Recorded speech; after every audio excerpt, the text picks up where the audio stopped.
Transport Baxsın sayfasında değerli izleyiciler, her birinizi salamlayıram. Bugün de yeni sizlə Plus bulamasını paylaşacağım. Bak gördüğünüz kimi bir tane başlayalım size.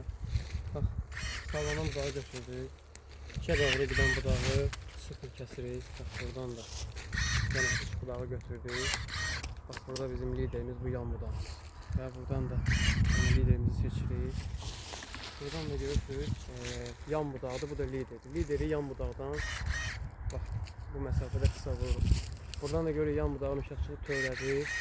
Eyni səviyyələ yenə yan budağımızı bir tane vurduq. Buradan görürsünüz bir tane liderimiz var. Yan budağıdır. Üstündən mərkəz sallanıb bunu. Buradan götürüb bunu saxlayırıq. Bizdən uşaqçılıq eləmir. Buradan eyni şəkildə bunu aldıq. Yenə tacı götürdük. Tacı yenə vurmasını elədik. Eyni şəkildə. Burada da göstərim sizə. Bak yan budağımız yana doğrudur. Arkada iki tane illi budağımız var. Bunun da yine aynı şekilde uzun vurdu. Buradan da gələk. İçə doğru gidir budaq. Onu da götürürük. Bak burada da gör. Yana gedir. İçə doğrudur. Yani meşakçılık yaradır. Bunu aldık. Yine bu şekilde. O bir rəqib liderimizə gedir. Ve bunu da sizdən uzun vurdu. Gələk bura. Buradan da aynı şekilde.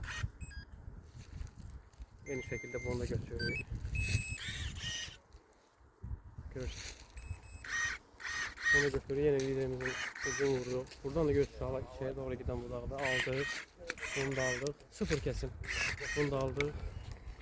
Buradan da görürük. Yan dal budağda. Buradan da aldık. Bunu da eledik. Burada. Merkez açıldı. Bu forması budur.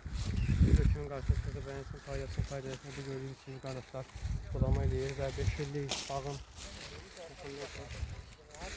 tam meyve yok formasını göstərir.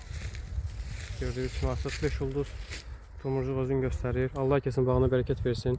İntensiv və super intensiv bağların budanması, xudaf baxışçılıqda və bir çox xidmətlər.